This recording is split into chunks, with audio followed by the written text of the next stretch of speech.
Next, former Senator George McGovern recounts the life of President Abraham Lincoln. He talks about Lincoln's political career, focusing on his legislative decisions throughout the course of the Civil War. Senator McGovern was introduced by author and critic Gore Vidal.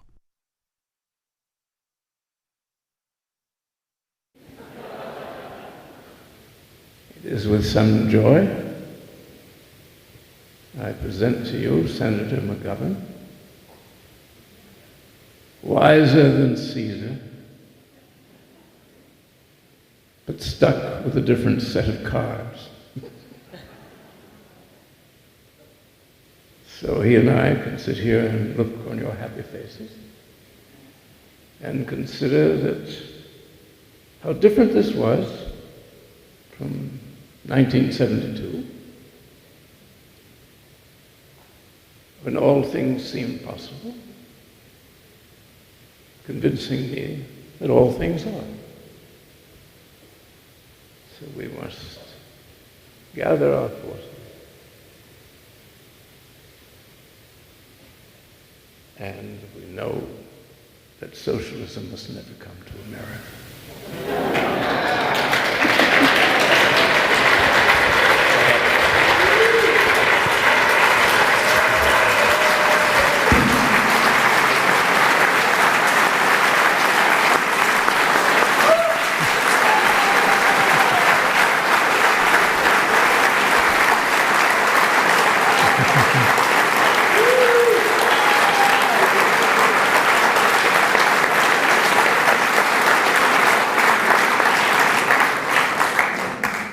Well, over the years, I've had the privilege of being introduced by many important people, but this is the first time that I can recall being introduced by a man who got a standing ovation just for walking into the Nixon Library.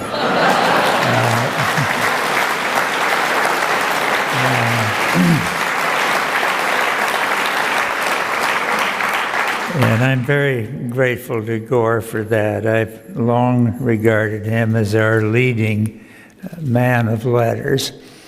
Thanks to all of you for coming out on a weekday for this occasion. I've been on a book tour of California for the last few days. While we're said to be in a deep recession today, every place we've gone in promoting this book on Abraham Lincoln, we've had a sellout. So I'm very grateful for that.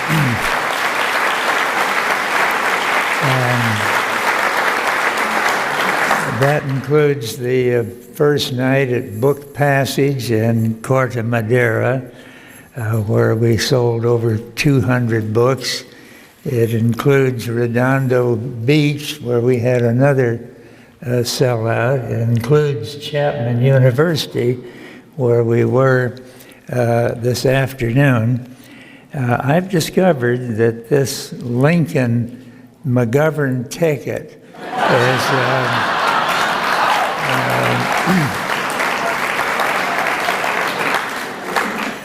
is very, very popular, but it wasn't till tonight when we added Richard Nixon and Gore Vidal that we had 700 people come out. So I'm very grateful for that, and thanks so much for coming out.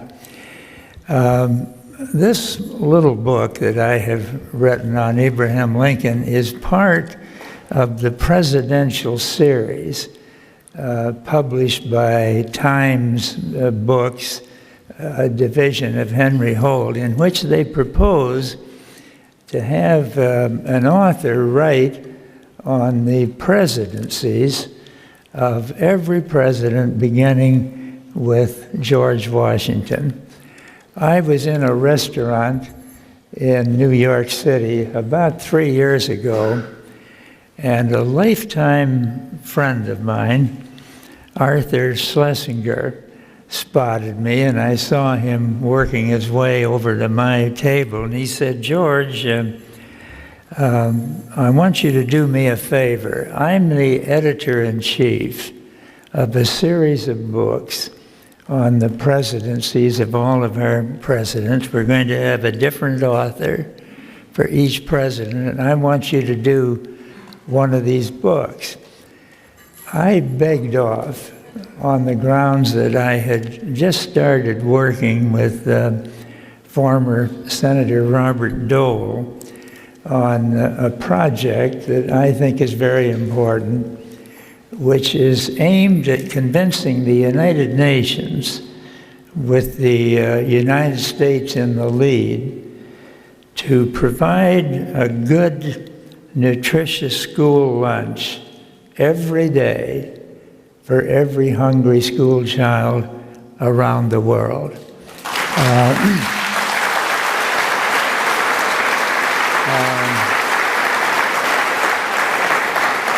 I have been interested in this problem of human hunger all of my public life. Many people associate me with my opposition to the war in Vietnam, and that was a major concern of mine for about 10 years. But the recurring issue that I've been involved in from the beginning was reducing the amount of hunger in the world. I have always enjoyed eating, but I was at a lovely restaurant in Los Angeles last night with my friend Patricia Kelly, who's here this evening and who has been in charge of my book promotion tour. And I just thought what a wonderful, delightful experience that was, to be in that lovely restaurant and have this delicious meal. But it also occurred to me that I would have enjoyed it even more if I knew that everybody else could have an experience like that at some time in their life. Unfortunately, that's not going to happen as matters now stand. So I gave Arthur that excuse for not doing this book. He said, "Now listen, George, you've been telling me for 30 years that Northwestern University, where you went, is better than Harvard, where I went. Now's the time to either put up or shut up." So anyway, after about an hour, I said, well, I will do one of those books if I can get Abraham Lincoln. I've always thought he was our greatest president, notwithstanding the fact that he's the founder of the Republican Party, which, by the way, was the party of my mother and father. It's interesting that Bob Dole and I have teamed up on this effort to feed hungry children. He grew up in a Democratic family, strong New Deal Democrats. I grew up in a strong Republican Party, and we both seem to have crossed our parents. But I spoke up for Lincoln, and Arthur said, well, the trouble with that is that we've already had a request for Lincoln, President Bill Clinton. And he said, this may come as a surprise to you, but some people think that actually being elected president is more impressive than just running for it. Anyway, I said, well, if he changes his mind, let me know. A year went by, and I get a call about midnight. It's Arthur. And he said, guess what? Bill Clinton has just told us he can't do the Lincoln book. So that's why I'm here as the author of Abraham Lincoln.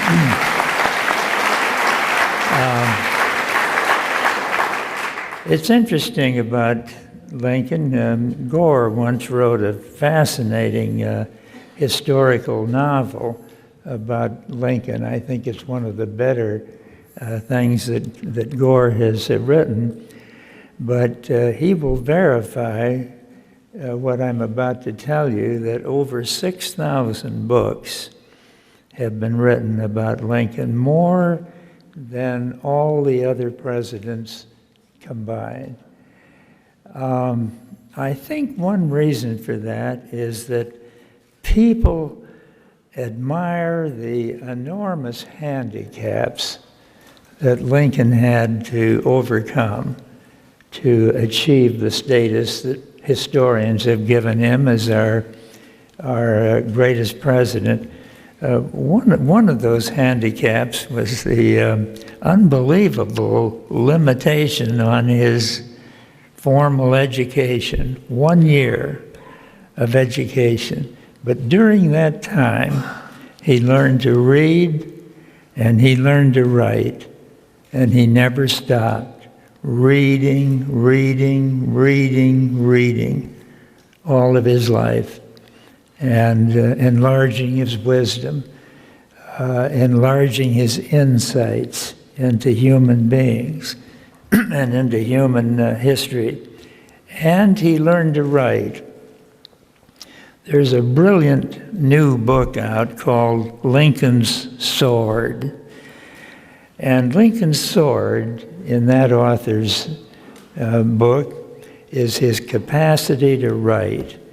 I don't know whether Gore would agree with me on this, but I think he was the best writer ever to sit in the White House. He didn't have ghostwriters, but he studied literature, he studied history, he studied the King James Version of the Bible, he studied Shakespeare, and he became probably the greatest writer ever to serve in the White House. I think one of the reasons for Lincoln's fame are those great speeches and letters that he wrote. He's been gone now for a long time, but those speeches are still readily available to us.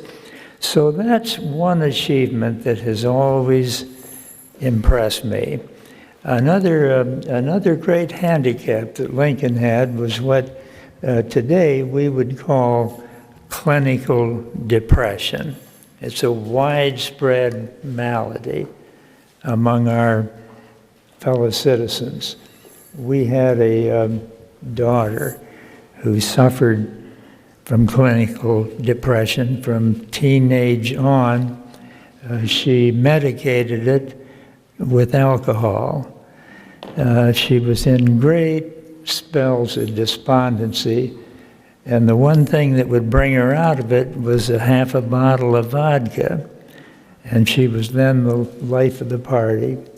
But it eventually took her life, as it does the lives of so many of our fellow citizens. But I learned something about depression during that period. It can sink you into spells of despondency that are indescribable.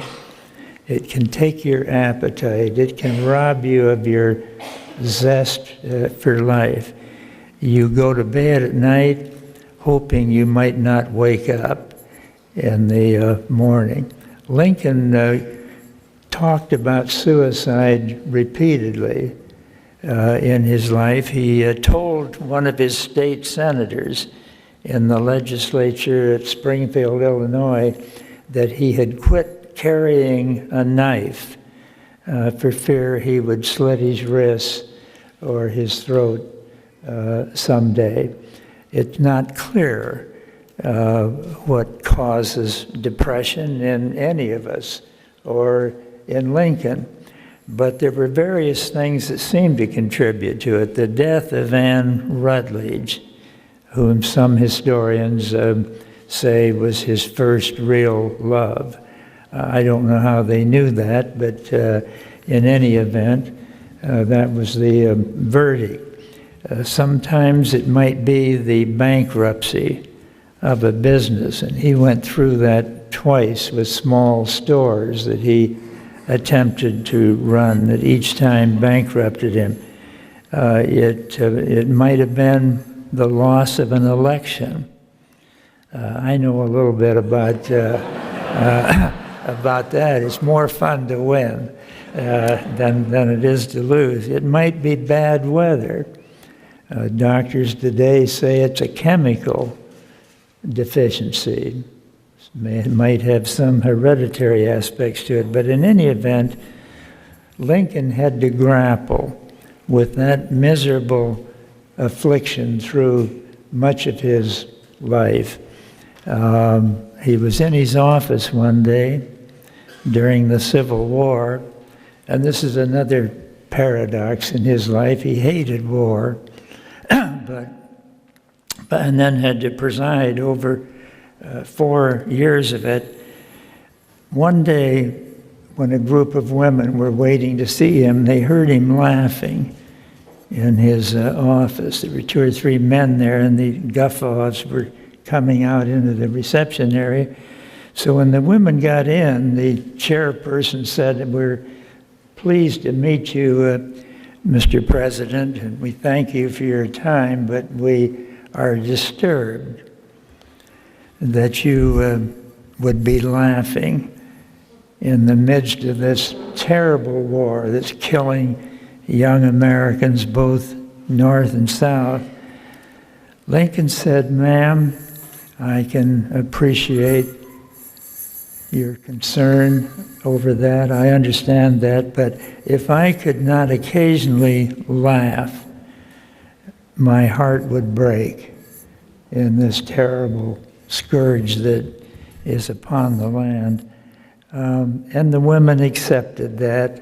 But I think it's a great tribute to Lincoln that he had this miserable attack of despondency time after time without any medication of the kind that we have today. No Prozac, no Paxil, no lithium, no electric shock therapy. He took that illness on alone. So I believe Lincoln deserves to be considered as an admirable figure, not only because he overcame the limitation of education, but also because he took on this terrible monster of depression that afflicted him so much of his life. Lincoln thought that his greatest achievement was the Emancipation Proclamation. Respectfully, I would beg to disagree. The Emancipation Proclamation was a seminal declaration in our history and something of great importance, although it didn't free slaves anywhere except in the 11 states of the Confederacy, where Lincoln was really powerless to enforce it. But it was the beginning of the emancipation of the slaves, and in that sense it was important. But I think the most important achievement of Lincoln is that he preserved the Union. When we sing "My Country 'Tis of Thee," or the Star-Spangled Banner, or "God Bless America," we're manifesting our pride in the United States of America. And that's what Lincoln preserved, was the United States of America, which was a sizable achievement. He had the capacity, I think, of a clever, shrewd politician, but also he had the visionary capabilities of a statesman. And both of those things were essential in his makeup. You don't land in the White House without some knowledge of politics and the ability to work within the political process of this country. And yet, it's not really worth getting to the White House if you don't have more than political skills and political talents. Lincoln also had a vision for this country. He admired Jefferson's Declaration of Independence above all other documents. We hold these truths to be self-evident, that all men are created equal. They're endowed by their Creator with certain inalienable rights, and among these are life, liberty, and the pursuit of happiness. Lincoln said one day that he never had a worthwhile political thought that did not derive from the Declaration of Independence. He wasn't perfect in the White House.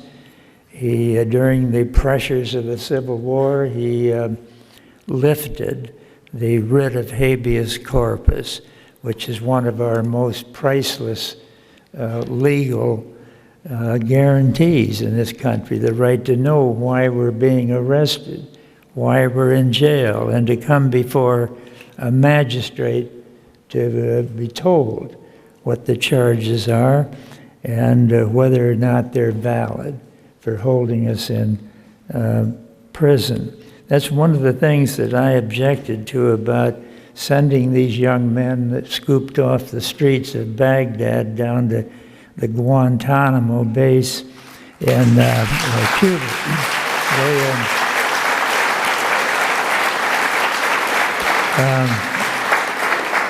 They neither knew why they were being held, nor did they have any recommendation from a judge as to whether or not they should be held, and that's too bad. But we can't condemn that kind of behavior on the part of President Bush Jr. And then say it's okay for Lincoln to lift the writ of habeas corpus. It's not okay, and it's one failure on the part of his administration. Lincoln also closed down some of the newspapers that were excessively critical of his administration. I've often wished in politics I had that power, but we don't have that power. We don't have it. We have to stand up and take it when an editor tells us we're off base. And so that was another mistake on Lincoln's part. But by and large, he did so many things that strengthened this country and preserved this country that we have to see the whole picture. Some biographers have overlooked some of the important things that happened in the Lincoln administration that had nothing to do with the Civil War. The Homestead Act. That's one of the most important acts in American history because it established the pattern of family farming that became the cornerstone of agriculture in this country. 160 acres would go to any American who would live on that slice of the public lands and farm it for 5 years. At the end of the 5 years, the government gave you that land. And that was about the size of family farms in this country for 100 years. They've gotten bigger now, but one of the reasons American agriculture has been the envy of the world is that we've had these family farm size structures. As I say, they've gotten bigger now, but still, the principle of family farming continues. What is a family farm? It's one that's about the size that a family can operate without hiring large numbers of industrial workers. That came in the Lincoln administration in 1862, right in the heart of the Civil War.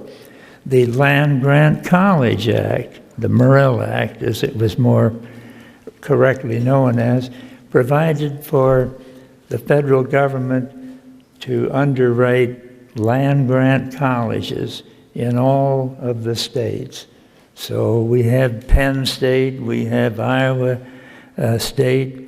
In California, we have a agriculture and mechanical science university. They're of tremendous importance to the development of the United States. A third thing, they created the United States Department of Agriculture, again, right in the middle of the Civil War. And then, not to be outdone, they built the Transcontinental Railway during the Civil War, stretching from Omaha, Nebraska, all the way to Sacramento. Lincoln loved railways, and he became a very successful attorney for the railroads, but here was this great structure, the Transcontinental Railroad. If I had my way, we would once again today begin building the fastest, the cleanest, the safest, the most efficient railway network in the world. And so if you take those 4 actions that I've just mentioned, that's a pretty good record for any administration, and they shouldn't be forgotten. Well, these are just a few of my thoughts on Abraham Lincoln. We have this great Mount Rushmore monument out in South Dakota with the 4 faces carved on the side of the mountain. Washington on one end, Lincoln on the other, and Thomas Jefferson and Theodore Roosevelt in the midsection. It's a great inspiration to see it. I think Lincoln belongs on that monument as one of our great presidents.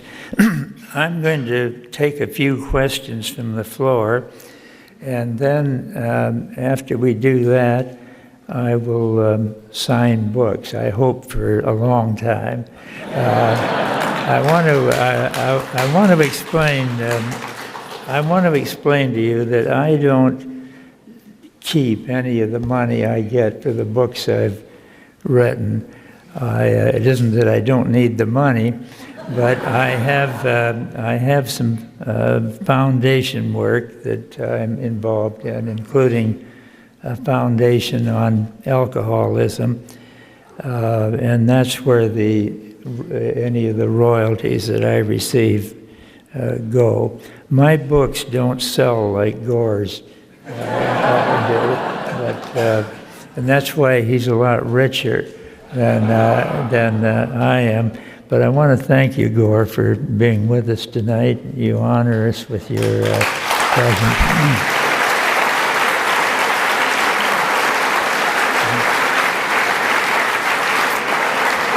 Okay, I'll take your questions, and since I don't get to the Nixon Presidential Library too often, you can ask questions on anything you want to raise here.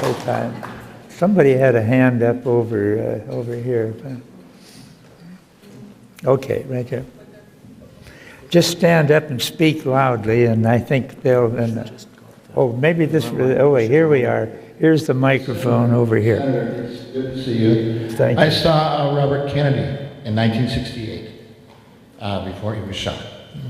My question is, had he lived, would you have run with him for president or vice president? Who was the person? In other words, had Senator Robert Kennedy lived, would you have run with him in '68? Well, if he had asked me, I certainly would. I certainly would have thought about it. Yeah, I think this Kennedy family is one of the most remarkable families in the history of American politics. That doesn't mean I think they were perfect. They certainly wouldn't claim that.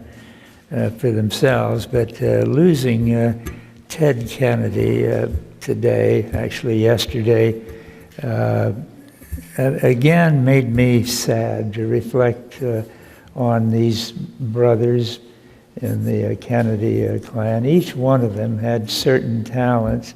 I think Ted was the best senator of the three, partly because the other two, Robert Kennedy and John Kennedy, had their eye on the White House.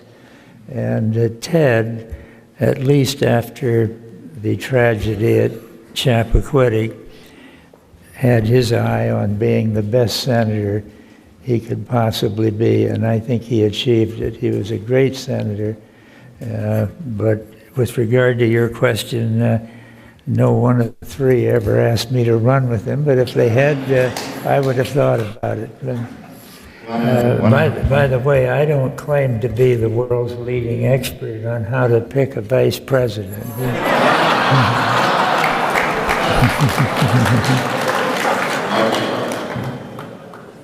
You actually just answered my question partially. I was just wondering if from your time in the Senate, if you had any particular individual memories of Ted Kennedy, because it's such an odd irony that you're here today in this place. I mean, and that he just passed away yesterday, so I guess I couldn't resist asking what seems like a very overly obvious question, but is there any particular bill or time or anything, good or bad, or just interesting? You know, one thing, I'll mention a couple of things that I admired about Ted Kennedy. Number one, after that tragedy at Chappaquiddick, I think many people would have just quit politics after that. Ted certainly didn't need the job. Any one of those Kennedy brothers could have been a full-time playboy if they had wanted to be, instead of working as hard as they did in public service. But I saw Ted in his office within 2 or 3 days of that Chappaquiddick tragedy, 7 o'clock in the morning. I saw him there at 7 o'clock at night. And that was his pattern, to get up and work as hard as he could. That's what he did for 47 years. He and I arrived in the Senate the same day, in 1962. And I sat in the back row of the Senate with Ted for a number of years. Freshman senators always started in the back row. He and I chose not to move up, even though seniority would have permitted it. I come from South Dakota, where Wild Bill Hickok got shot in the back. And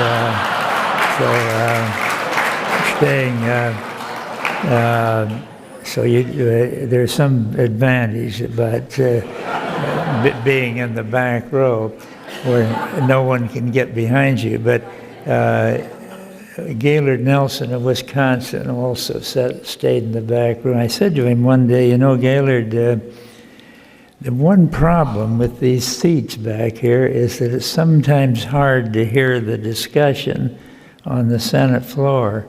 He says, that's what makes it the best seat in the House. Well, to be more serious about this, Ted was a great senator, and he hardly missed a day in his office. I think that takes a certain amount of guts to survive an embarrassing incident of that kind as he did, and yet keep working. The other thing I admired about him on a personal basis, if any senator had a loss, a child that got in trouble, a spouse that died, any other setback, he was the first person to call. When our daughter Terry died, it was a really tragic thing for Eleanor and me. And he was there at 9 o'clock the next morning with his wife to express sympathy. He was a person, I suppose the repeated tragedies in his own family had something to do with that, but he was a very thoughtful person. I thought a lot of him as a human being.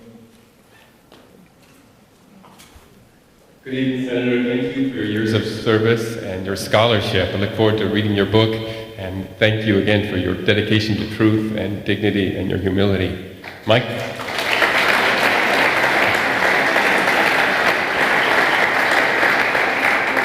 My question goes back to Abraham Lincoln. In his brief tenure in the House of Representatives, he stood up and criticized, condemned the war between the United States and the invasion of Mexico.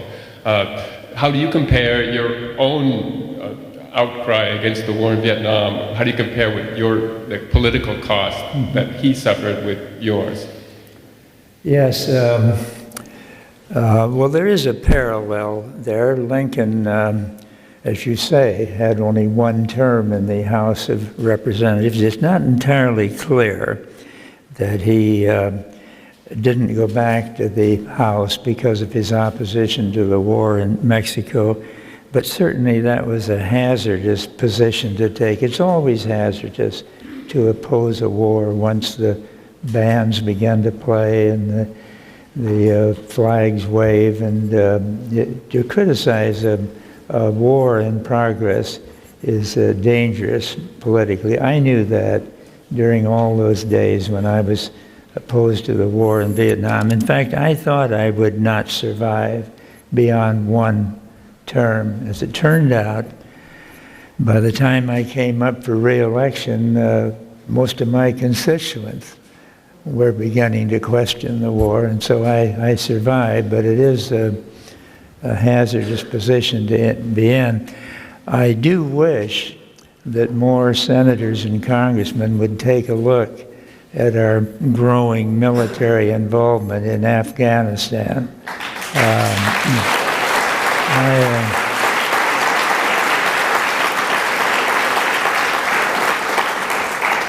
I think that's a really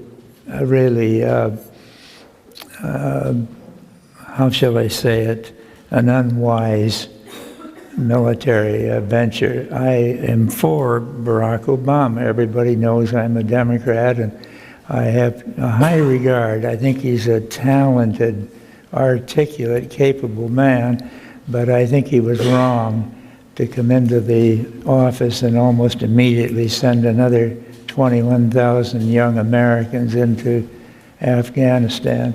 And you know from history that it'll only be a few months when the Joint Chiefs are asking for another 25, another 30,000. And I don't want to see us go down that slippery slope as we did in Vietnam and in Iraq, another ill-advised war that we never should have entered.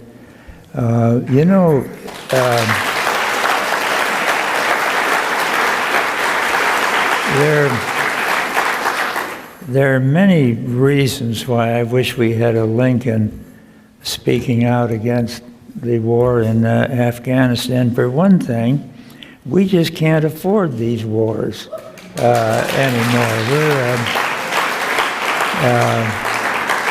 We're $14 trillion in debt right now, and a major part of that is from the war in Iraq and the subsequent war in Afghanistan. So even on a dollar and cents standpoint, we got to be a little more careful before we order American forces into these conflicted parts of the world like the Middle East.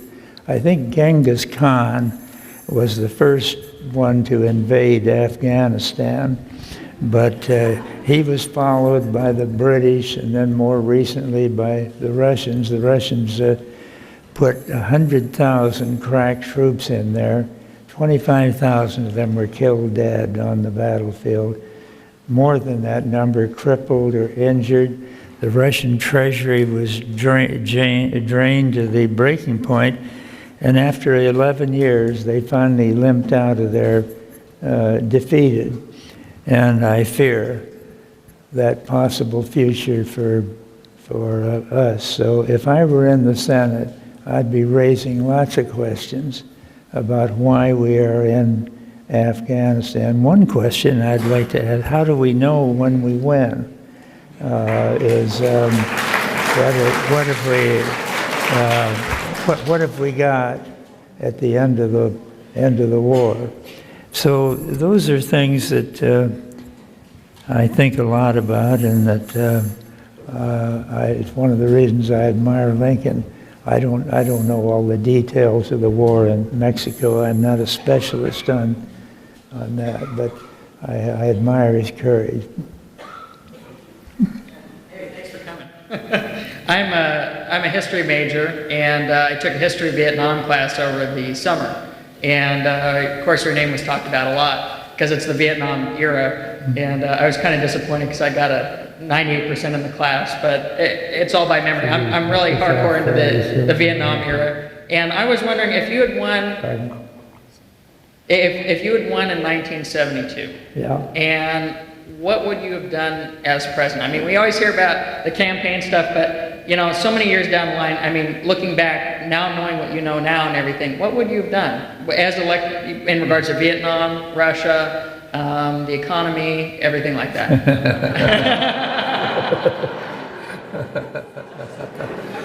Well, thinking about all those headaches is one reason I'm probably glad I didn't win. But to be more serious about it, this is what I would like to think I would have done. It's what I had in my mind. Some years ago, Gorbachev, the Soviet leader, met with Mrs. Thatcher in England. And she was very impressed with him. And she called her friend, President Reagan, and said, "This is a guy we ought to talk to.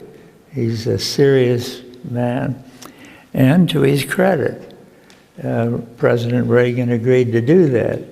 Also, to his credit, when Gorbachev proposed that the time had come to end the Cold War, to stop the arms race, and to negotiate lower levels of military spending, President Reagan agreed. And I think that's one of the most important things he did, because for all practical purposes, that meeting between President Reagan and President Gorbachev ended the Cold War. And so today, we don't really worry today about the Soviets maybe clobbering us with a nuclear attack. The Cold War is largely over. To his credit, President Nixon opened the door to communist China. I think that was the greatest achievement of his years in office. Today, nobody thinks China is going to attack the United States. They may worry a little bit about Chinese merchandise crowding out ours, but we get along reasonably well with China and with Russia, and you have to give credit to President Reagan and President Nixon that we no longer have the Sino-Soviet bloc. We no longer go to bed at night wondering if we might be eliminated during the night. I would have pressed on that front very hard. I would have tried to get to know the Soviet leaders and the Chinese leaders, and I would have pressed for even larger reductions, mutual reductions on both sides in the arms race that's been going on ever since the Second World War. I want to be clear on this. I believe in an adequate national defense. I was a bomber pilot in World War II, and after I signed up for pilot training, there was a year passed before they could take me because they didn't have any planes. They didn't have any instructors. I don't want us to see us get into that situation again, but neither do I want to see what President Eisenhower warned us against, the mounting power of the military-industrial complex take over the federal budget. And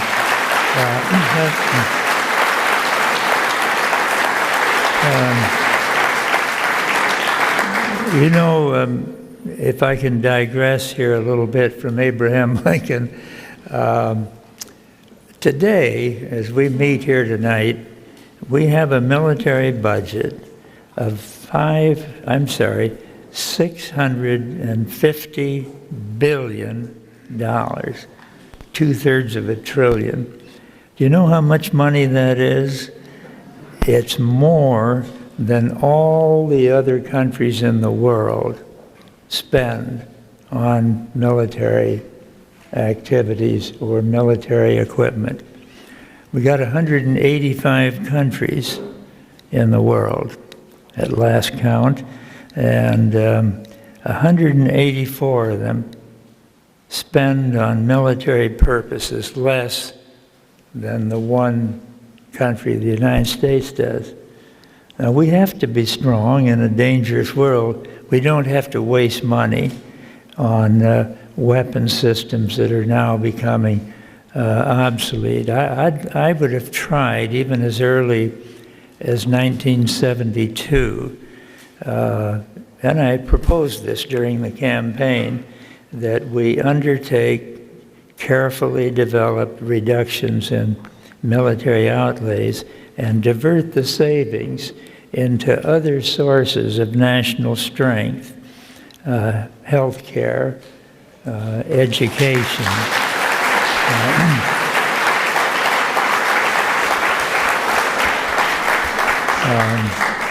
So that's one of the big changes I would have tried to put into effect.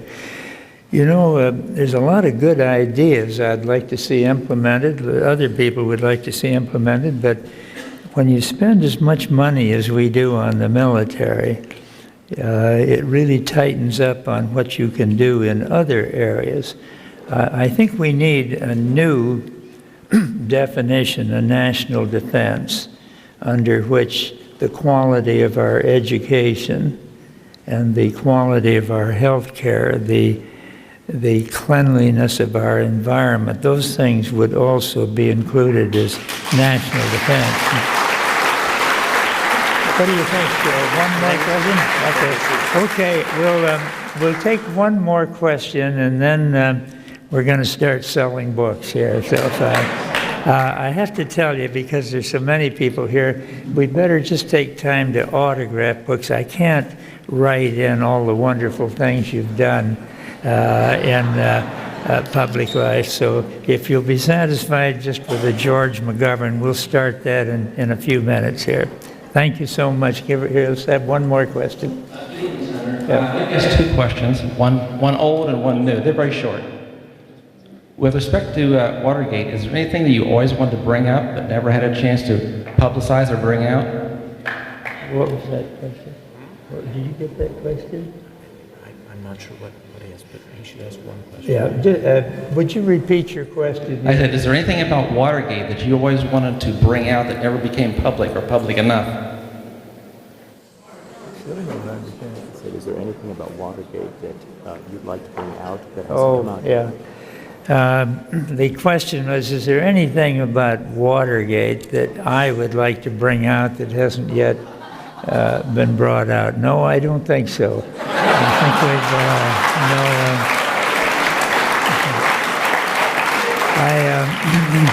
think I thought they did a pretty good job in investigating Watergate. Well, thanks ever so much, and where do I sign? Thank you, Senator McGovern. Senator McGovern will be signing books back there. Please sign up for our email list if you haven't already. We'll have some wonderful events in the fall. Thank you very much for coming to the Richard Nixon Presidential Library and Museum. Good night. This book is part of Times Books' American President series. For more information, visit AmericanPresidentSeries.com.